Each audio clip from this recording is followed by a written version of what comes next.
Good morning friend, फिर से आपका स्वागत है मेरे साथ खेड़ा पार्क में। और हमारे समक्ष हैं केमिकल इंजीनियर। मुझे लगता है कुछ साल पहले मैं मिला था पार्क में बच्चों के साथ। In course of conversation we simply came closer, है ना। और मैंने उसका इनका साक्षात्कार भी उसमें लिया था। और उसके बाद अचानक ये रास्ते में घूमते मिल गए, तो पुराने जो परिचित है वो तो टोक टोका होता ही है। और दूसरी बात, हमारे भी साथ ऐसा कुछ नहीं, स्वार्थ को लेकर के ऐसा कुछ नहीं है। नहीं तो लोग बिना स्वार्थ के किसी से नहीं जुड़ते हैं। ये आज के ज़माने का ये है। तो अभी मैं देखा हो जो इसको पकड़ लीजिए आप। ये जो आपका पॉइंटर है प्लास्टिक पीकर, ये इन्होंने पकड़ा था और इसकी सफाई कर रहे थे, तब तक मैं एक्सरसाइज कर रहा था। और यह जो करते हैं, तो क्या लग रहा है आपको, ये ठीक ठाक है, मिशन की गड़बड़ है? तो थोड़ा सा फिर से मैं आपको ज़्यादा नहीं, कुछ समय लूँगा थोड़ा सा, क्योंकि लंबे अंतराल के बाद मिले हैं। पार्क में भी थोड़ी सी फ़र्क पड़ी है, बहुत ज़्यादा तो नहीं कह सकते, लेकिन है। जो 2.5-3 साल पहले मैं जब आया था, तब का पार्क रफी के पार्क में बहुत का फ़र्क हो गया। लेकिन इतना भी फ़र्क नहीं हुआ कि हम इतराने लगे, है ना। फ़र्क तब मानेंगे जब दारू का बोतल पार्क में नहीं हो, और फ़र्क तब मिलेगा जब ताश के पत्ते नहीं मिलेंगे, गंदगी नहीं दिखेंगी। थोड़ी भी गंदगी है तो कहीं ना कहीं वो लगता है कि और इसकी चाहिए। अब जैसे वीडियो बना के अपलोड कर रहे हैं, तो आप वो क्या नाम है, ओपन जिम वगैरह ला रहे हो, पहले क्यों नहीं ला रहे थे, है ना। आपको नहीं लगता है कि ये 15 साल का पार्क है, 15 साल में जो गड़बड़ झाला हुआ उसके लिए एक इंक्वायरी बैठनी चाहिए, है ना। अगर द्वारका का पार्क अगर एक भी प्लास्टिक नहीं दिखता है वहाँ पे, वो भी डीडीए का पार्क है, तो यहाँ ऐसा क्यों है? या तो नेग्लिजेंस है या लूट खसोट है ना। खैर, वहाँ छोड़ते हैं। अभी हर आदमी को एक परेशानी है। हम आज के बारे में कम सोचते हैं, कल के बारे में ज़्यादा सोचते हैं। कल किसके लिए? बच्चे के लिए, है ना। बच्चा ठीक होगा तो शायद हमारा भविष्य भी ठीक होगा, और मुझे एक लकड़ी मिलेगा, लाठी मिलेगा पकड़ने के लिए। लेकिन आपको नहीं लगता है कि आजकल उसकी उम्मीद छोड़ देनी चाहिए? बिल्कुल हाँ। छोड़नी चाहिए सर। अच्छा, एक बात ये भी मुझे लगता है, जैसे कि अभी आप रास्ते में चलते देख रहे हैं, पहले इतनी संख्या नहीं थी, रास्ते में बहुत ज़्यादा हो रही है। तो ये जो संख्या हम ज़्यादा देख रहे हैं, जिनसे बात कीजिए, हर आदमी को कुछ न कुछ परेशानी है। चाहे वो आँख का परेशानी हो, पेट का परेशानी है, जैसे इसके पीछे कारण क्या है? देखिए आजकल सर ये जो खान पान भी है उसके ऊपर भी डिपेंडेंसी है, और लोगों को इतने व्यस्त है कि घर में उसको टाइम नहीं दे पा रहे हैं। उसके बाद जो है वो वॉक नहीं कर पा रहे हैं, फिजिकल एक्सरसाइज नहीं कर रहे हैं। ठीक। ये सारी रीजन है। मेंटली बहुत प्रेशर में हैं लोगों को, पैसे कहाँ से आएंगे, कैसे घर चलेगा। तो इस तरह के फाइनेंशियली भी इशू बहुत सारे लोग वो फेसिंग कर रहे हैं। और कई फैक्टर्स है, फैमिली में कलह है और बहुत सारी चीज़ें, तो देयर इज चांसेस कि ये सारी चीज़ें इम्पैक्ट बॉडी पर करते हैं। इसका सॉल्यूशन क्या होगा? सर सॉल्यूशन यही है कि थोड़ा सा आपको अपनी सोच को और थिंकिंग को चेंज करना पड़ेगा, माइंडसेट चेंज करना पड़ेगा कि जो हमें मिल रहा है उसमें मैं संतोष करूं, और थोड़ा सा अपने शरीर पे ही वो आप थोड़ा नहीं, पूरा पूरा शरीर है, ठीक है, तभी तो हम काम कर पाएंगे। अपने में भी इन्वेस्टमेंट करना होगा। इन्वेस्टमेंट का मतलब खान पान ठीक कर रहा होगा, टाइम, है ना। अब यहाँ पे एक साथ में एक दिन न्यूज़ सुन रहा था, नया जनरेशन लिव इन रिलेशनशिप तो चाहता है, साथ में रहना चाहता है, शादी भी करना चाहता है, लेकिन बच्चे पैदा करना नहीं चाहता है। तो वहाँ पे दो फैक्टर है। एक फैक्टर ये है कि शादी से पहले ही सब कर्म कर लिए, उसमें बच्चा होने का चांस खत्म। दूसरा फैक्टर ये है कि बच्चा अगर होगा तो देखभाल कौन करेगा, क्योंकि हमने जॉइंट फैमिली ख़त्म कर दी है। जो हम एटम फैमिली है, एटम फैमिली में अब हम जॉब भी करते हैं, ये भी करते हैं, बच्चे रहेंगे तो जॉब गया, है ना। तो आपको नहीं लगता कहीं ना कहीं जो जॉइंट फैमिली था मददगार था, लोगों को रिश्तेदारी मालूम होती थी, और बच्चे कैसे बढ़ जाते थे पता ही नहीं चलता था। तो कहाँ हम आगे डेवलपमेंट किए हैं ना कि डाउनफॉल की तरफ गए? डाउनफॉल की ओर जा रहे हैं। हाँ इस तरह से हाँ होना हाँ चाहिए। हाँ हाँ। आज हम कहते हैं कि हमारा 60% युवा है। तो युवा है तो ठीक है, युवा को यूटिलाइज क्यों नहीं करते? आए दिन आप देखते हैं सड़क पे थोड़ी सी बात पे झगड़ा होता है, झगड़ा ही नहीं होता, मारामारी हो जाती है, लोग मार देते हैं। इसके पीछे का क्या कारण हो सकता है? इसके पीछे का रीज़न मैं समझता हूँ कि लोगों को थोड़ा सा इगोस्टिक टाइप के लोग भी हैं कि अगर उसमें मन में लगा कि हाँ ये क्यों मेरे को कर दिया, मैं भी इसको कर दूँगा। तो इस तरह के थिंकिंग हो सकते हैं माइंड में। और थोड़ी सी हो सकता है कि घर में भी उनकी टेंशन हो, कई फैक्टर्स हो सकते हैं इसमें, ऐसा नहीं है कि वन फैक्टर आप लेके चलें कि नहीं जी ये तानाशाही टाइप के है आदमी तो इस हिसाब से झगड़ा कर लेता है। तो हो सकता है कि कभी उसकी फैमिली में टेंशन हो, इससे भी हो सकते हैं। हो सकता है कि उसकी ये मेंटलिटी ही यही है, झगड़ालू टाइप के है, तो इसका भी मुझे लेकिन लगता है कि वाली एक आदमी, दो आदमी, तीन आदमी, चार आदमी ऐसा हो सकता है। लेकिन आए दिन आप न्यूज़ में सुनिए ना, अभी 2-3 दिन पहले आपने भी देखा होगा, हाँ, हाँ, हॉस्पिटल है, दिन दहाड़े एक लड़का एक लड़की को गला रेत के वहीं हॉस्पिटल में काट रहा है, और खड़े वाले जो जितने भी लोग खड़े हैं वहाँ पे कोई कुछ नहीं बोल रहे हैं। इसका मतलब हम कैसा हिंदुस्तान पैदा कर रहे हैं, डरपोकों का, कायरों का, है ना, और हिजड़ों का कह सकते हैं। अरे मान के चलो 20 आदमी 50 आदमी मिल के उसको नहीं पकड़ सकते क्या? आपके सामने उसका गला रेत के मार दे रहा है। ये क्या नाम है? लव के नाम पे। उस लड़की ने उसकी बात नहीं मानी, उसको मार दी। और आजकल लड़की छोड़ी लड़के को भी मार दे रहे हैं, शादी कर ले रहे हैं उसके बाद फिर वहाँ कहीं ना कहीं पैसा फैक्टर आ जाता है। हो सकता है। हाँ, मैं जहाँ तक मैं समझ रहा हूँ कि वहाँ पे हस्बैंड के पास ज़्यादा पैसा है, या मान ली बूढ़े हैं जो भी है, चलो शादी कर लो, पैसे तो मिल जाएंगे। एक साथ में हमने रखा है जिसको कह सकते हैं फियांसे कहिए या लवर कहिए, इससे भी जो मैंने हमारा जो निष्कर्ष निकल रहा है वो कहाँ तक सच जा रहा है झूठ रहा है मालूम नहीं। तो हिंदुस्तान में एक लड़ाई और भी लड़नी पड़ेगी। पाकिस्तान से तो लड़ रहे हो, जिससे भी लड़ रहे हो, हिंदुस्तान के भीतर ही वो लड़ाई की ऐसी संस्कृति को फिर से इस्टेब्लिश करने के लिए आपने इतने भागों में लोगों को बांट दिया है कि लोग इकट्ठा होने का चांसेस नहीं है। लोग जैसे मान लिया हम ही पार्क में हमने कभी किसी का कुछ नहीं लिया है ना, मौका मिलता है तो मैं उसकी मदद भी करता हूँ, जिस तरह से भी करता हूँ। फिर भी लोग भी अगेंस्ट में भिड़े हुए हैं। मैं चलता हूँ, देखता हूँ रास्ते में चलने वाले झुंड में कोई जाति विशेष का, उसी के बारे में चर्चा करते हैं। तो आप भैया साइंस पढ़े हो, इतना तो मालूम है कि आप सेल से डेवलप हुए, सेल से टिश्यू से ऑर्गन से ह्यूमन। आपने लिख लिया असलम, हमने लिख लिया अमन, उसने लिख दिया जॉन, उसने लिख दिया हरप्रीत। आप लड़ रहे हो, कोई भी कारण बता लड़ने का? कोई वैलिड रीजन है? नहीं ना। आज आपकी नौकरी कौन छीन रहा है? Science, technology, artificial in just intelligence, और कह सकते हैं ये रोबोट वगैरह है। उससे कहाँ भिड़ोगे आप? नहीं भिड़ सकते ना। तो भैया कोई विकल्प तो खोजो, कम से कम प्यार मोहब्बत से तो रह सको, है ना। और यहाँ पेब्लो नेरोडा का बड़ा अच्छा लाइन है, लव एंड अंडरस्टैंडिंग। ये दो चीज़ जब लोगों को मालूम हो जाएगा, पूरी दुनिया से लड़ाई ख़त्म हो जाएगी, होगा ना।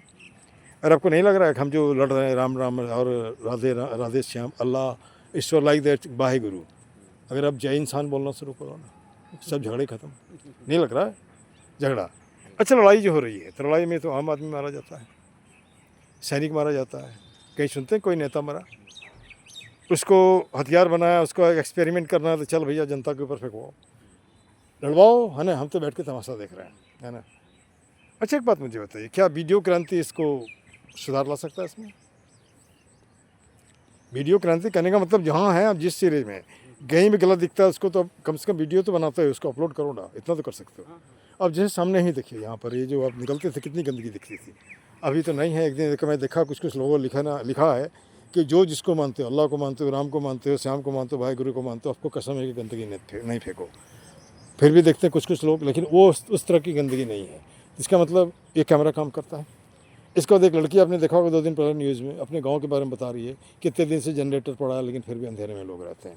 लोग कहते हैं नेताजी हम तुम्हारे साथ हैं, आप तो एसी में रहते हो, फिर भी मैं बोलता नेताजी हम तुम्हारे साथ हैं। और फिर दिखाता है दूसरे दिन देख रहा है उसका जनरेटर भी ठीक ठाक हो गया और उस एरिया का सब पानी खींच लिया। तो कहीं ना कहीं काम करता है, तो काम करता है तो इसके लिए आप आगे तो बढ़ो, एक क्रांति। और जो काबिल नहीं इसको हटा भी दो ना, क्या दिक्कत है? क्यों नहीं लगता? जैसे हमारा व्यक्तिगत सोच है कि जैसे आप अपने बच्चे को स्कूल में जहाँ भी दिया तो उसका चपरासी कम से कम 8 पास तो होगा ही, मैक्सिमम तो ज़्यादा क्वालिफिकेशन हो। आजकल मैंने नहीं देखता है लोग, कोई भी कितनी भी क्वालिफिकेशन नए काम में तो काम कर लेता है। तो जिसके कंधे पे हम देश का भार देते हैं उसका क्वालिफिकेशन कितना होना चाहिए? सर मिनिमम ग्रेजुएट IAS के लिए है ना। उसके बाद उसने संविधान उसको आता है कि नहीं आता ये तो मालूम होना चाहिए, है ना। भाषण देने आता है कि नहीं आता, आपकी बात रख सकता है कि नहीं रख सकता है, जितने पैसे उसके अलॉट होते हैं अपने एरिया को डेवलपमेंट करने के लिए कितना करता नहीं करता है ना। उसकी पहुंच आम आदमी तक भी होनी चाहिए। अब वहाँ भी आप जाते हैं तो भाई मीडिया कौन? छोट भैया की वजह से। छोट भैया काम करवाने के बदले में पैसे लेते हैं, जहाँ तक हमने सुना है। हम कह नहीं सकते, मैंने I haven't got the proof like that. क्या हमें नहीं लगता है कि हमें फिर से, जैसे मान लीजिए कि जनता का नेता होता तो जनता ही तो उसका प्रोटेक्टर है, तो फिर यह जेड कैटेगरी से है ये जो, इसकी ज़रूरत है क्या? नहीं ज़रूरत है ना। जैसे उस ज़माने में नेता को देखते भीड़ में चला जाता था, चाहे शास्त्री जी हों, दूसरे लोग हों, तीसरे लोग हैं, लेकिन आज तो नहीं जाते हैं भीड़ में। जब उनको पहले से हिदायत है कि आप उधर नहीं जाओ, है ना। तो यहाँ पर इन सारी बातों में कहीं ना कहीं कुछ सुधार लानी होगी। क्या गलत तो नहीं बोल रहा? अच्छा, अब चूँकि पार्क में हैं तो पार्क के बारे में थोड़ा बात कर लें। तो जब मैं आया था तो मुझे याद है कि दीवार पे इतना इतना कूड़ा था, है ना। जितने लोगों से बात की सब ने कहा नहीं होगा नहीं होगा नहीं होगा, और हमने कहा हाँ होगा होगा, भिड़ा है। तब से भिड़े तो आज तक भी भिड़े हुए हैं। बीच में आप अलग रहें, जिस दिन मैं नहीं आया तो आता लगा, आया तो खेल घूमने नहीं आता हूँ, जितना कर सका आधा घंटा 1 घंटा में करता हूँ, ठीक है ना। और लोग भी अभी में लगता है जागरूक हो गए हैं, है ना। और वो आगे बढ़ के पौधे भी लाते हैं, घर से लाया चाहे खरीद के लाया, या हो सकता है चौकीदार को पैसे दे दिए, उससे हो जाता है। एक तो ये हो गया। और एक कहावत है हिंदी में, अपना हाथ जगन्नाथ।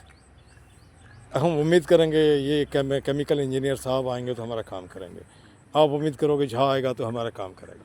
कोई किसी के लिए नहीं आता है।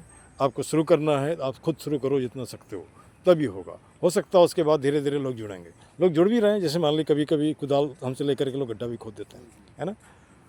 तो ये मुहिम कैसा लग रहा है, कहाँ तक आगे गया है, और क्या क्या बच गया इसे करने में? देखिए सर, ये 60% 70% तो ये हो गया है। हम तो 5% ही बोलते हैं, और क्योंकि ऐसे आपके अकॉर्डिंग लग रहा है, बट मुझे लग रहा है हाँ। पर्सनली थिंक जो है हाँ। कि ये 60% तो कवर अप हो गया है। हाँ तो जब भी मैं आता हूँ यहाँ तो हाँ। मुझे लगता है कि वो थोड़ा सा हाँ क्लीन है पहले, हाँ। मतलब थोड़ा का बहुत ज़्यादा हाँ हाँ। क्लीन है, क्योंकि उस तरह उस लेवल का नहीं है लेवल का पहले था। तो धीरे धीरे हो कोशिश जाएगा। करेंगे। हाँ। और ये 100% तक का पॉसिबिलिटी ठीक। नहीं है। हाँ। 95 मोर देन 95% चांसेज है कि इसको। अच्छा, पहले मैं घूमते वक्त देख लेता था किसी एरिया में गंदा है, वहाँ साफ़ करते थे, है ना। तो फिर मुझे लगा तो रोज़ वैसे हो जाता, से कुछ नहीं होगा, तो कुछ लगाओ, लगाने के साथ सफाई करो, तो वो तो दिखेगा कम से कम। तो वही उसी का दिख रहा है। पहले भी तो जहाँ तहाँ लगाए थे लोगों ने उखाड़ के फेंक दिया, जैसे हाँ उखाड़ के फेंक दिया। तो अब इनका नज़रिया है कि अब वो थक गए उखाड़ उखाड़ के, अब नहीं उखाड़ेंगे। वो जान रहे कि आप मना करोगे, मानोगे नहीं, आप लगाते जाओगे, है ना। तो खैर, जैसे हम हिंदुस्तान को बलवान बनाना चाहते हैं, तो बलवान का मतलब थोड़ी होता है कि आप WWD में लड़ रहे हो। बलवान का मतलब मानसिक रूप से बलवान हो। आप पतला भी हो, कोई दिक्कत नहीं है। जहाँ गड़बड़ होता है वहाँ आवाज़ उठाने की भी हिम्मत होनी चाहिए, है ना। जैसे यहाँ पे हमने देखा बहुत से लोग फूल तोड़ते हैं, अभी देखिए अभी कोई है ना, तो उनको लोग नहीं बोलते हैं, लेकिन जो कमज़ोर टाइप का है उसको लोग चढ़ जाता है ना, कुछ कुछ बोलने लगता है। तो हमारा ये आपके माध्यम से कहना चाहते हैं, फूल जो उधर गिरेगा ही, 2-4 तोड़ता है तो क्या दिक्कत है। हाँ, लेकिन उसको मोटिवेट किया जा सकता है, कब कुछ पौधे भी ला के लगाओ, है ना। और निश्चित ही लगाएगा, क्यों नहीं लग रहा है आपको? नहीं महंगा लगाएगा, सस्ता वाला तो लगाएगा। हाँ, तो किसी भी तरह का पौधा तुमको चाहिए, बात खत्म है। वो जब भिड़ेंगे, जो काम का चीज़ है उसको रख लेंगे, जो काम का चीज़ है नहीं। अच्छा, नई बात है, हमको पार्क में दिखा, पहले कबूतर दिखता था, अभी कौवा भी दिख रहा है, मैना भी दिख रहा है, हमिंग बर्ड भी दिख रहा है, और वो एक अलग तरह का चिड़िया है जो मैने के जैसा दिखता है, वो भी दिख रहा है। एक दिन स्पैरो को देखा, जो स्पैरो एक्सटिंक्ट हो गया। यह बताता है कि पार्क में कुछ न कुछ परिवर्तन आया, न चिड़िया नहीं आता। कल बगुला भी दिखाई दिया था, बगुला। तो ये सब अच्छे सिम्टम हैं। और बाकी जो पार्क के बारे में टैगलाइन है तो मैंने पहले आपको बता दिया है, तो उसको रिपीट करने की ज़रूरत नहीं है, फिर भी बोल दें। एक ही मुद्दा, एक ही नारा, पार्क सुंदर हो हमारा, ठीक है। हाथ जोड़ करता प्रणाम, मत बनाओ पार्क को कूड़ादान, ठीक। इसके बाद है, एक कुछ मिनटों का श्रमदान ला सकता है पार्क में मुस्कान, ठीक।